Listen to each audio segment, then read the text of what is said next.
And welcome back to another episode of your new favorite podcast in the industry, Behind the Burner, with my co-host Ray.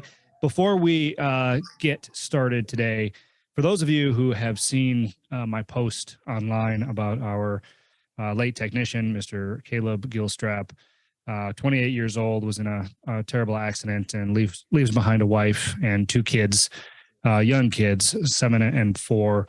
I'd like to just take a moment of silence in recognition of him and his family, if we could. Obviously, goes without saying to please, if you could, keep him in your thoughts and your prayers. Him and his family. There is a GoFundMe page set up for that. If you feel so inclined, you can find it on any of my pages at Josh Solon, anywhere. But quick moment of silence in recognition of him and his family would be fantastic. Thank you.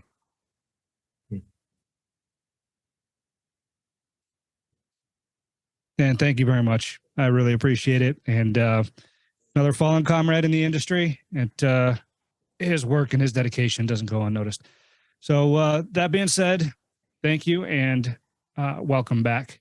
Ray, why don't you go ahead and introduce yourself? Not that our audience doesn't know who you are. Yeah, so hello everyone, all of our audience, our loyal followers and subscribers. My name is Raymond Bartolomucci. I'm the CEO at Referrals. This is Behind the Burner, episode 4. We're starting to gain some momentum. We have a very exciting guest today. It's Geener, the COO and president of SmartCare. If you haven't heard of SmartCare, you might just want to Google SmartCare and you'll see how successful and large they are. So Geener, thanks for coming on the show today. Appreciate it. Hey, thanks guys. Thanks for having me. Absolutely. And Geener, Josh and I, we know you, we know your background, but for anyone who doesn't know Geener Ozgul, what is the story of Geener and how'd you get into this industry? I'll give you the really short Cliff Notes version of the story. My dad was an immigrant, immigrated to the States back in the early 70s. His first job here was a line cook in a lot of different restaurants in Chicago. So I kind of grew up in the back kitchen areas of Chicago. I have a picture on my desktop that I look at every day of me in the kitchen at 8 years old with my dad. As I grew up, I started in the QSR world. So I was a Burger King employee because it was 4 blocks from my house and I couldn't drive. And that was the only job I could get at the time. But 10 years later, I left as a regional director of operations for them. And after 10 years in restaurants, I decided to do something else. And I came to SmartCare, which at the time was GCS and part of a bigger corporate entity. As a branch manager for Chicago service operations, and last 20 years have done service and sales and IT and parts and a little bit of everything. But I love it. I enjoy it very much. One of the best things in this industry are the people like yourselves, but more importantly, some of the work I've learned from our technicians in the field about this industry and what's important. And I take that forward each and every day. That's amazing. And you were at the ground floor when you came into SmartCare. So can you walk us through, how you rised up the ranks of a very big company and now you're the CEO, hard work ethic, what was the secret sauce for you climbing the ladder? Nobody could pronounce his name, so they had to keep apologizing to him. Gave him truth in that. I get asked that question often, and I say it's the intersection of grit and luck. The luck part is you always have to be able to recognize when someone's giving you an opportunity to make a difference. The grit part is understanding when the luck happens and really going to make a difference, right? And, I took on the branch in Chicago, and we had 10 or 11 techs at the time. And I remember 6 months in, meeting with my predecessor, who's a dear friend of mine now, who's retired. And I said, hey, I really don't understand. Why do you only have 11 techs here? It's like Chicago. There's a restaurant on every block, right? This doesn't make any sense to me. And, he didn't really give me a good answer. And I love him to death, so I won't hang him out to dry. But like, 6 months later, I just decided, well, I'm going to make this whatever I think I want to make it. So, 5 years after that, I went to a regional role, but when I left Chicago, we had doubled in size. We had 22 technicians in the Chicago market from 11. And, you got to have a lot of grit and resolve in this business. And we're all as good as the one service call that will do poorly today. Right. And because that's the one that we get called out on. Right. I mean, we're a business of triage, and customers look at us and look towards us for resolving problems. And it's really hard to get that pat on the back when things happen well. But from there, I became a regional service manager for a number of years. I held on to the Midwest. At the time, we were part of Ecolab, so they were starting a Lean Six Sigma project management program, and I was working on my MBA. So I went into their project management Lean Six Sigma team, did work as a black belt for a couple of years, specifically in parts and supply chain, which is how I got to know the Parts Zone team really, really well. So spent like 4 years in parts, did a little bit of e-commerce and sales in there, and then came back to service operations and spent the last 6 years or so in service, IT, safety, and supply chain. How much do you think the Six Sigma training helped you identify the efficiencies in your organization? Just out of curiosity, something I've always wondered. Oh yeah. It helped me with the discipline of teaching people how to look for them. The process itself at times can be very arduous. I mean, it's nice if you're running, a restructuring project, which I was for our parts division for a couple of years. But if you're just trying to find efficiency in a business, it sometimes is a little too big for that. But what it does do is it brings discipline to your thought process to ask a lot of questions to understand where there might be efficiency to gain. Right. Oh. It does do that. Discipline to thought process like that. For anyone who doesn't know what it is it a book? Is it a playbook? Is it like a podcast? Lean Six Sigma is a project management approach that's used in a lot of bigger companies and corporations. Companies like GE and Toyota were kind of spearheading it probably about 25, 30 years ago. And it's really gotten more prolific in organizations to help drive efficiencies back to the organizations. Now, manufacturers use it specifically for iterative improvements in manufacturing process. But a lot of it you can take and work towards improving overall process in businesses as well. Yeah.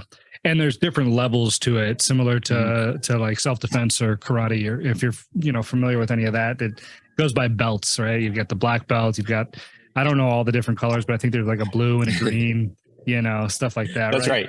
Yeah. Yeah. There's a yellow, a green, and then a black.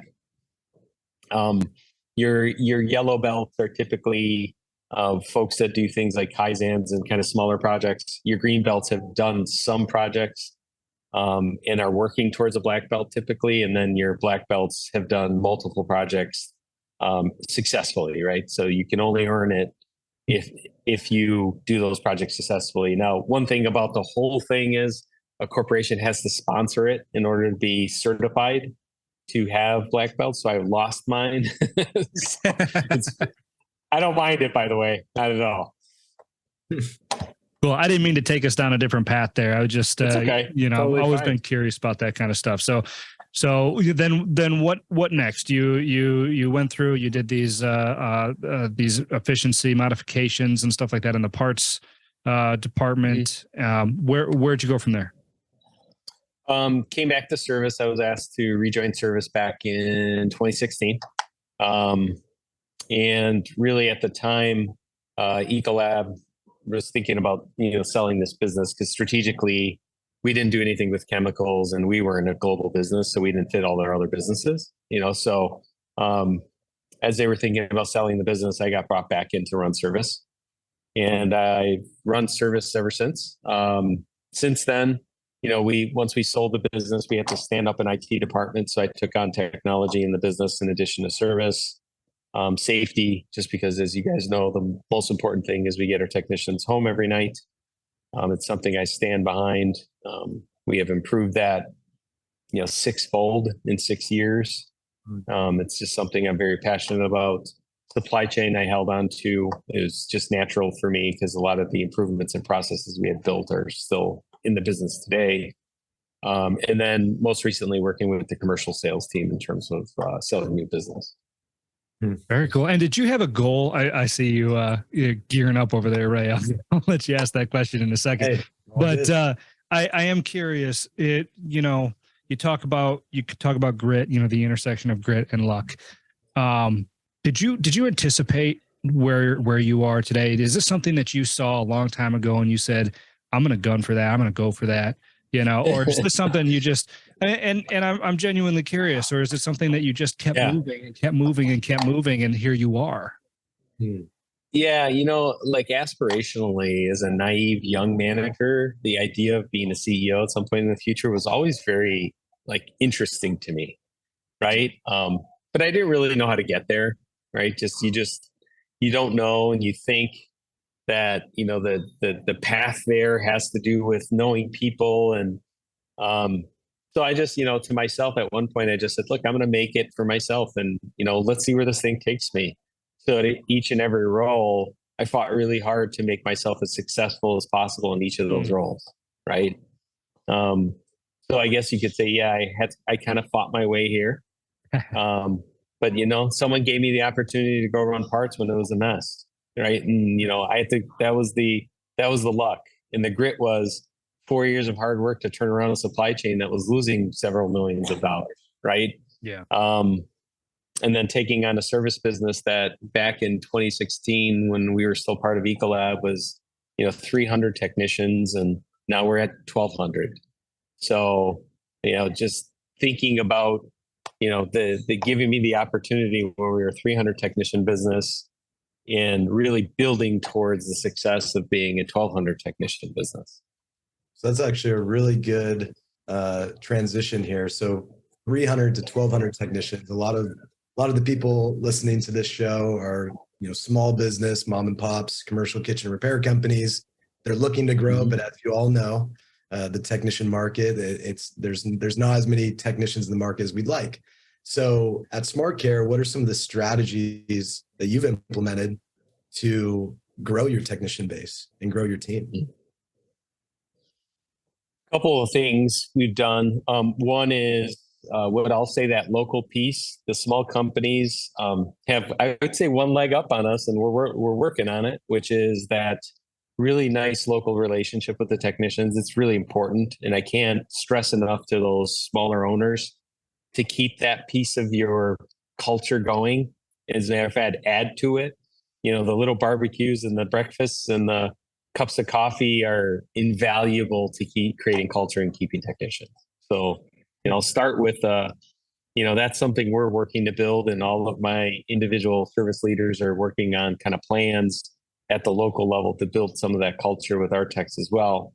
The second thing we've done is look for talent that's maybe not the perfect fit as we've thought about in the past of a kitchen repair tech, right? So maybe somebody who's been working on residential air conditioners for a couple of years and is looking for a change, or an auto mechanic who's been working on cars up until recently and is looking for kind of a role that's a little bit more stable, and really heavily investing in that in those types of technicians on the training and onboarding side. We have an onboarding plan now for those types of technicians that basically says our certified district field are also technicians are the only ones who can release them into the wild, right? That's part of our onboarding plan. No managers, not even me. If the district field trainer tech doesn't say this technician's ready to run a service call, he doesn't run a service call, right? Because I want to make sure that they're best prepared when they're coming out of kind of adjacent industries to perform well, right? So, that was the second thing. The third thing is we created a culture of internal referrals for our technicians. We had a lot of fun with it. We promoted it quite a bit last year. We gave away a truck to a technician, actually in Illinois, which was pretty cool. He had referred a number of technicians, and, it was a little bit of a lottery. But the best advocates of your business to bring in talent to your organization are your own people, So we really worked hard at creating a culture and rewarding technicians for bringing in talent into the organization that they know. Your technicians, are they on social media? I see some of your people in your organization shouting from the rooftops about smart care, and Some of them. there's a debate sometimes of maybe companies don't necessarily want their technicians being on social media because it maybe exposes them or a little more vulnerable to other companies. What's your thoughts on that topic? Look, I'm not going to lose if I lose a technician because he's on social media to another company, then I didn't do my job well, right? Obviously, there's some rules in social media, right? I mean, especially with politics and views, personal views have. So we always tell them, hey, you are who you put yourself out in front in public on. So be careful about what you say. But in terms of, like videotaping, cleaning an ice machine or, showing some of the quality of their work or to your point, advocating for our business, like, yeah, have at it, guys. I mean, like, I love that. I encourage them. Sometimes they'll, we have a business in Northern Ohio, Total Line Refrigeration, and they do quite a bit of installs on walk-in coolers, and their guys are really proud of the work that they do, and they should be. I love that. I love when I see those posts and I cheer them on. Yeah. No, and you know what? There's a lot to be said about that, right? Because especially going back to your point about internal referrals, right? And how valuable they can be. I mean, social media adds another element to that as well, because now we have a platform to do this transparently. We have a platform to reach that many more people, that many more eyeballs. What used to be a circle of friends is now a circle of acquaintances that is much, much, much, much bigger. So your pool for referrals, for those who are active on social media can potentially be a lot bigger. Mm-hmm. Yeah. And, I will say technicians kind of look towards us to be more visible, right? Because this is an industry that for years was kind of behind the scenes. And, in doing that, the shame of that was our techs weren't getting the credit they deserve for the work that they complete every day. It's hard work, right? And, meanwhile, you had like the shadow industry that repairs commercial kitchen equipment that no one ever knew about, except the people that were in it. And I think that's a travesty because our guys do really important work. I mean, not only our techs, go look at technicians all over social media posting like cleaning up and sanitizing ice machines that are just atrociously disgusting, and the food safety impact of that, right? And here the guy is like saying, hey, this is important because people are going to put ice in their cup and we got to make sure this stuff stays clean. Like, I applaud those techs for doing that work, right? I think that's important for people to understand and recognize and respect our industry. Mm-hmm. Yeah. This space has definitely always been behind the burner. That's for sure. Yes. Nice. Well played, Ray. Nice plug. Fantastic. Nice plug. One thing I do want to touch on, Geener, because I've heard you say this before, and I really like it, and I think it resonates. So those who haven't heard it, can you kind of go over your elevator pitch for this industry? You know what I'm talking about? I do. Yeah. About a year ago, we were interviewing candidates for marketing. And at the time, I met a person I was about to interview who's our current marketing director. She's wonderful. And in our elevator ride up to our floor, she says, well, quickly, give me your elevator pitch about what we do. And I said to her, I was like, do you like to go to a restaurant? And she goes, of course. Yeah, I love it. And I said, what do you typically go for? Like, family get-togethers, birthdays, special occasions. I'm like, great. Hold on to that. And I said, if the waiter comes over to you or somebody in the group that you're with and says, hey, we can't make that menu item today because a broiler's down or a fryer's down or an oven's down, right? How does that make you feel? And she goes, oh, that's terrible because now, it kind of ruins the flow of you being there with your family, right? And I said, that's what we fix. So that's my elevator pitch. We don't fix fryers or ovens, we fix that emotion, that negative emotion that the end customer sitting in a chair feels when a piece of equipment isn't working. That's what we fix it each and every day. And there are several personas of that, right? It's the It's the hospital with 1,000 beds that, the big steam jacket kettle that they prepackage all their soups on because the nutritionist has designed a menu for people to heal, right? And when that kettle is down, they have to shift the entire menu for a bunch of sick people, right? That's what we're fixing. And really changing the narrative of we fix equipment to, we fix experiences for the end customers who have to eat each and every day. Yeah. And I ask you that question, Geener, because I think it's important, especially when we're talking about recruiting tomorrow's workforce, right? Because gone are the days where something like we fix restaurant equipment are going to resonate with people. It's more so, how am I going to make an impact, right? So the way that you position this elevator pitch shows the impact of what we do, not necessarily the mechanics behind it, which I think is incredible. Mm-hmm. Amazing. I appreciate that. Yeah, it is. It's an amazing industry. We should take credit for it. We really should, way more often than we do. Oh, absolutely.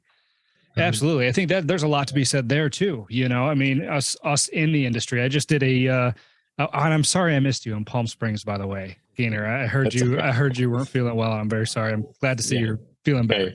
No, I'm good. Yeah, thank you. But I just did a talk in Palm Springs, and this was one of the things that I touched on. One of the things that I said is exactly what you just said. We are responsible, right? Mm-hmm. For the industry appeal. That's me, that's you, that's what we're doing right here, right now. So when we talk about recruiting technicians and stuff, this is all encompassing, guys. Those listening, those watching, I hope you're taking notes, because it's not just the impact of what we're doing. It's how we talk about it. It's how we paint that picture. It's how we tell these stories, because that's what people listen to. Right. And one of the things I said in my speech is that facts, right, the things that we're trying to get across are 22 times more likely to be remembered if they're actually part of a story, which is what social media is. This is the opportunity that we have in front of us. So, we got to scream it from the rooftops, guys. We got to tell our story. We do have to tell our story. We will, at SmartCare, we will run probably somewhere between 700,000 and 800,000 service events this year. The amount of customers and people that consume prepared food in the U.S. as an output of those 800,000 service calls is millions, in the millions. And we don't think of it that way, that's the impact. And look, yes, SmartCare, big number, right? Got it. But the company with 10 technicians does the same thing. The impact of what they do here in New Orleans, where there's, 50 restaurants in a 5-block radius of here that are all packed every single night. And now all of a sudden your one service call, they can impact 1,000 customers for the next week, right? It's just thinking about it like that really helps ground in terms of what do we play in the social fabric of America? Why are we important? Why are we relevant? And that's what, if we're going to bring in new recruits into this industry, they really want to know what your social mission is and they want to stand behind it. And we have to talk about it that way. It's a great point. And for the ethos side, with recruiting technicians, those are all great points. You mentioned you're running 700,000 to 800,000 service calls. How are you managing the technology side of things? I know that, we bring on a lot of technology executives onto Behind the Burner to provide their insights. Yep. And we thought it was a perfect blend because you run a service company, but you also are on the IT side of things, which is what you mentioned earlier. So can you speak on just some of the technology that you've implemented into your company, what technology means to SmartCare and what it means to the industry? Yeah, I'll start with the industry because I think it's important. Part of the social connection with our technicians going forward in the future is understanding that technology is a part of what they want in any industry that they're going to work in, right? Our legacy technicians or our technicians with tenure probably aren't as, they don't see it as an appetite to hold an iPhone in their hand every day. But the more green or newer technicians we bring into the industry, they want technology to be a part of their workday. So we lead with that. So all of our technicians have iPads and iPhones. All of our work orders are completed digitally. And we do that for a couple of reasons. One is the engagement part for technicians, to help them have technology that they can use and relate to. And by the way, we also use it for diagnostics and remote tools that we have internally to help support them.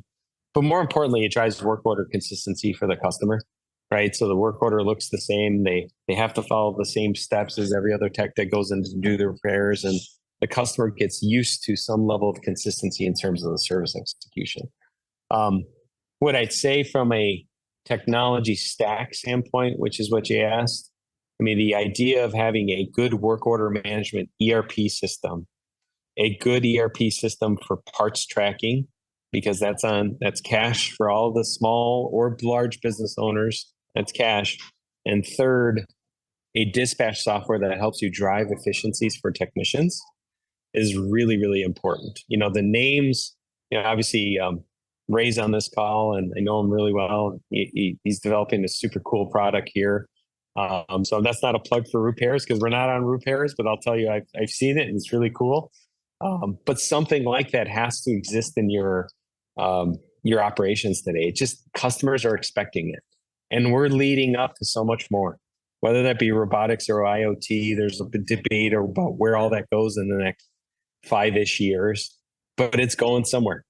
And if you're not starting your technology journey today with some type of a back office system, you will be struggling to catch up in 2 or 3 years when some of these things like IoT or robotics and or more complex diagnosis has to happen in the field, and you're not technology enabled to do so. Because I'll tell you what, the first thing to do, the hardest part of all of the technology journey is getting the devices with technicians and getting user adoption. Mm-hmm. That's like the hardest part. They need time. They need time to understand it and ask you questions about it and work on it and understand the spinning circle on the iPad and what it means and all that stuff. So, you know, I would say think about a solution for your business. And when you do that, really think about what your customers are asking you for, right? And apply it. Those are your business requirements that'll give you the answer of what type of software solution you need. And then think about putting technology with your technicians sooner. Those are 2 things you can do right now, or at least start to think about them very critically in your business, regardless of size. Yeah, I like that a lot. That's some really good advice. I want to pick apart one thing that you said, just to drive some clarity for our audience and maybe get their gears turning a little bit. You had said to pick a dispatch software that will drive efficiencies for your technicians. And can you provide some examples of what some of these efficiencies might be? Yeah, so let's lead with, we all talk about there's never going to be enough technicians in this industry. Everyone says it, so I'll just say it. And for those who don't say it, you know it's there. Efficiency is an enabler for us to kind of not necessarily not hire techs, but help us deliver the work that the customers expect with less techs because less techs are available, right? So we all want to be overstaffed, but that's not the point in time that we're in the history of this industry right now, right? So driving efficiency to be able to go to that 1 incremental, 2 incremental, 3 incremental calls a day makes an impact on your customer service, right? You know, for us, we have about 40% of our schedule fully automated. So essentially, the machine learning of our dispatch tool takes 40% of the schedule every day and automates it and dispatches our technicians out. Now, there's a lot of complexity in that algorithm, right?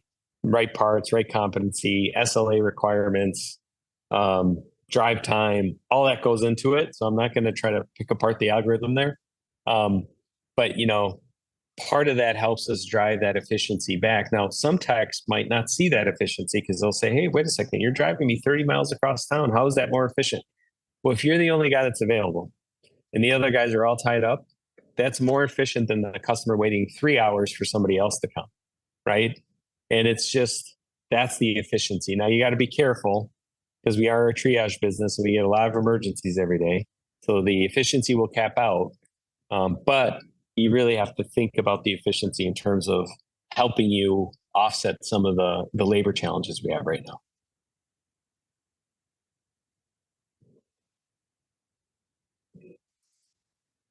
Yeah, that's good. Sorry, I'm just taking notes as our listeners should be doing as well. No problem. Ray, are you muted, bud? I can't hear you. I am muted, actually. I was like, it looks like he's asking a question. I have no idea how that happened. And as you guys grow, Geener, like what are some technology, maybe challenges that maybe SmartCare, some bigger companies will experience that you guys are actively trying to tackle? Yeah, our biggest challenge is going to be how do we scale that knowledge base transfer, right? I mean, we have a large number of technicians in this industry that within the next 5 to 10 years are going to retire, like let's just call it, right? And those guys with those little powerful notebooks with all their 20, 30 years of experience that they keep in their pocket, you lose that every time one of those guys retires. So, technology challenge we have is how do we get within those notepads? And the notepad being a proxy for what's in their great minds over the years into kind of a centralized knowledge base that we can share with newer technicians so they have same access to that type of repair diagnosis skill. So we are starting to think about, we are in year one of our database creation at SmartCare of like, how do we get all this? First step is how do we get all this data that the work order generates into a singular place and it's organized? Once we get past that, then we want to layer on a tool that we could potentially use as a knowledge base to help our technicians have more confidence and deliver more consistent service to customers. So that is something we are being very mindful of in the next couple of years.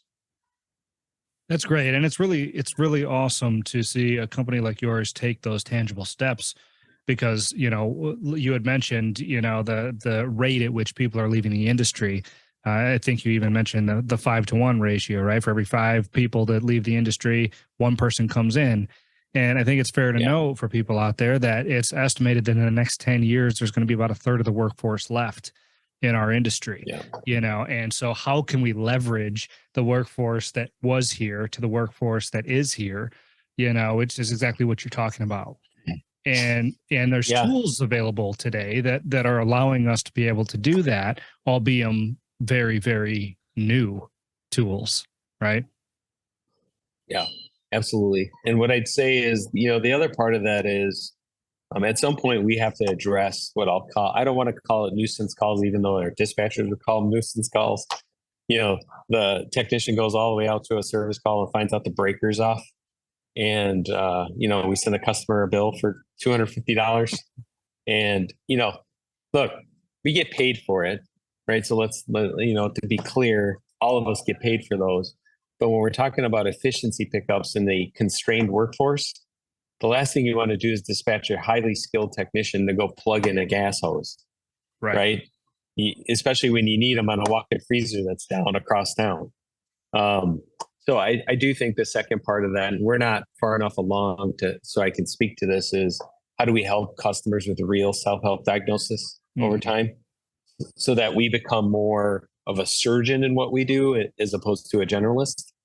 But we are probably a couple of years out from that. Yeah, absolutely. And I was just on that topic too. I was just talking to somebody. I don't remember exactly who it was. It might have been on Twitter, so I'll watch what I say. But we were talking about how this industry is going to be one of the last industries that can benefit from AI automation from a repair and diagnostic standpoint. The back end is a different story, right? The efficiencies that we're finding through work order management and stuff like that. AI is going to play a big part in that, and maybe we can touch on that a little bit too. But the advantage that we have as an industry is that the first thing that's going to move to AI is going to be the diagnostic process, right? That'll be the first portion of it before the repairs. If the repairs are ever able to be automated, I don't know. But the thing about the diagnostic, right, is that it's not something that you can just go out and upgrade all the existing equipment that's in the field, right? This is a replacement strategy. You're talking about millions and millions of pieces of equipment that are in the field. So I just want people to kind of wrap their heads around, the opportunity that's in this industry from a technology standpoint on the back end from efficiencies, but from a manpower standpoint that we're still going to need human interaction and much of it in the skill, in the actual skill of the repair for a very, very long time. Oh, yeah. That's, you know what? I'll tell you what, this is a business where the competency and work of our technicians, I think we've said this probably a couple dozen times in this last 40 minutes or so, is like invaluable. You know, it's just like no robot's going to go fix a fryer anytime soon. Maybe in 50 years, I don't know. I can't speak that far ahead, but like I don't know that before I retire, I'm going to see that. So it says the value of what our techs do will continually exist. What I will say though is giving them tools to help them with diagnosis and repair of way more complicated pieces of equipment. I think that's going to happen in the next couple of years, right? And it's going to be, you know, when you got robotics involved and much more complicated computer systems built into equipment, the diagnosis competency changes, right? You go from just a mechanical repair to an electronics repair. And, you know, our guys are going to have to do both, which is a different competency than we have today. Yeah. And it is, you know what, it is exciting to a lot of the next generation of the workforce as well, right? Because now you're talking about an element of robotics, you know, and that's exciting. That's exciting whether you're using it or whether you're fixing it. I'm going to be honest. Like I kind of want to get out there and fix some robots, man. Yeah, it's pretty cool. It's cool stuff. I mean, and people are like, well, you know, that's years away. You know, look, you can go on social media and see, you know, vending machines that can cook you a pizza or make you a hamburger. That's all robotic, right? Yep. So, and you know, the way you think about those vending machines are no different than when you go to an auto show and you see a concept car, right? You're only a couple of years away when you see a concept car from that concept being something real. And that's, you know, these robotics in version 1 of hamburgers or pizzas or whatever are going to be some better version within a few short years. And with robotics, you know, they're able to collect this data and proactively, you know, send this data to the service company, at least some of the robotics companies that are out there now. My question to you, Gainer, and this is something I've been wrestling with in many ways, you know, with service companies over the years, selling parts, you know, hasn't been as prevalent as maybe in the years past, and losing out on some of those parts margins. I'm actually very curious about the IoT side of things. Do you think that manufacturers should be building the IoT inside of their manufactured devices? Or do you think that these manufacturers could leverage service companies as almost that intensified planned maintenance, selling parts on the IoT side of things for the service company? I'm going to start like one layer above that and say, I think manufacturers first need to get together and decide on an IoT standard for our industry. Mm-hmm. Because customers, forget us as service providers for a second. Customers are resilient to multiple IoT streams. They just are. Our customers, you know, remember my experiences story that Josh asked me about earlier in the call? Our customers are focused on delivering experiences to their customers, right? If you expect them to go into 12 websites for 12 different pieces of equipment to get IoT reporting out of it, they will never do it. And we will never see value out of IoT. So the first thing our manufacturers need to do, which other industries like HVAC have done, is agree on an IoT standard. Mm-hmm. And you know, once they have an IoT standard, the devices that go with that standard, you know, we can sell them as service companies. Manufacturers could put them in on day one as they're manufacturing new pieces of equipment. Some hybrid of the two can happen. But like first things first, they got to get to a standard that all customers can agree on. And then the install, maintenance, and data draw of that standard, I think, will be more easy to adopt, and you know, the data will be more readily available for us to access. That's a great point. I agree. There's just a lot of external third-party softwares that are doing IoT. Manufacturers are doing IoT, and everybody's still trying to race for market share without the ability to actually unify the industry and actually push the industry forward. Yeah, look, you see it in other industries. Like, let's take a headline out of the news. The EU forced Apple to use USB-C in their new iPhone starting this year, right? Because the rest of the industry adopted USB-C as a standard in mobile phones, right? And data transfer speeds, how data communicates with those phones, the chargers, all that is all about unifying to a standard. And our industry has to get to an IoT standard. They just have to. For all the manufacturers listening, we're more than happy to have you on Behind the Burner to talk about this. Yeah, I mean, hell, we could set up a committee. Yeah. Yeah, I mean, I don't claim to know the answer of how to do it. I'm just saying I know that that's missing, right? That's not a judgment of any of the manufacturer partners. We have great manufacturer partners. It's more an assessment of the landscape, which is we're still in that growing phase of IoT in this industry because, 5 different manufacturers have 5 different IoT standards. And the output of that is the customers don't use any of them because it's just too difficult. Yeah. Adoption. That's the most important part. Yep. Yeah, absolutely. Josh, what are your thoughts? Do you roll into IoT at all right now in the market, or any robotics on that side of things? Not as much as we will, very shortly, I'm sure, but I mean, it largely, like Geener said, like he alluded to, it's very fragmented right now. And we feel it on the service side too, right? I mean, what he does, what I do, we feel it heavily on our side, which then extends to the customer, to your point, through the CMMS, work order management platforms across the manufacturers, all this kind of stuff. And it's tough. I'm looking forward to a standard because it's going to make it not only the customers, a perception of what we do better, but also our efficiencies and operations will improve as a result as well. Right. That's absolutely right. I agree with that wholeheartedly. You know what? The all ships rise with the tide theory is really what it boils down to. And, so yeah, somebody needs to lock us all in a room, take the gloves off and let's rumble, man. We can't leave without an outcome. That's all. Like, and look, standard, solving for standard and solving for devices are 2 different things, right? So it's like, some customers want to see outputs of voltage. Some customers want to see energy savings. But if you can align to a standard, then you can build the devices to accommodate the needs of the standard, right? So one customer is focused on energy consumption of all their refrigerators in their kitchen, as an example, and you have a IoT standard for that, then you can go build IoT devices against that standard that will give the customer the reporting on energy savings, right? The sustainability impacts nobody in this industry yet. The output of IoT and the pressure of IoT in this industry will become sustainability, right? And I mean, you live in California. California's rule to switch to all electrical appliances by, I think it's 2035. I might have the year wrong. My dad's right now. My dad's driving crazy. He was talking about this the other day. Can't even comprehend. Yeah, I mean, but think about that now, right? So now you got to go from gas to all electric.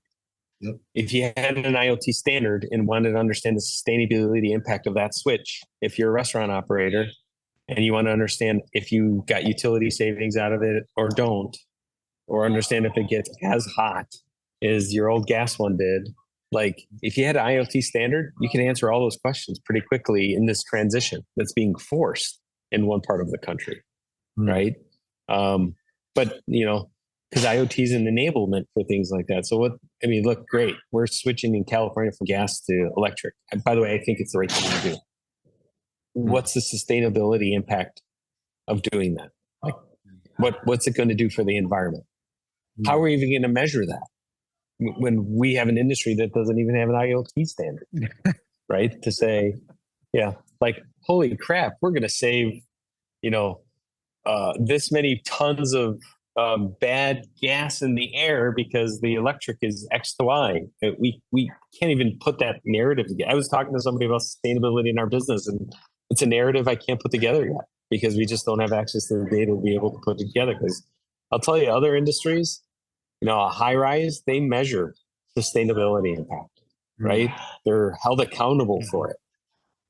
We're not there yet, but we're going to get caught on that pretty quickly.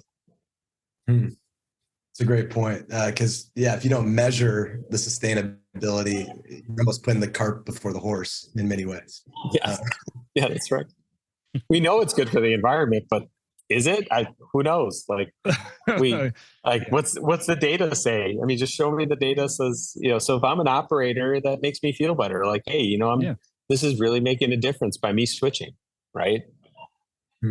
Yeah, no, that's a really good point. Is it 1,000 times better? Is it 0.000001 times better?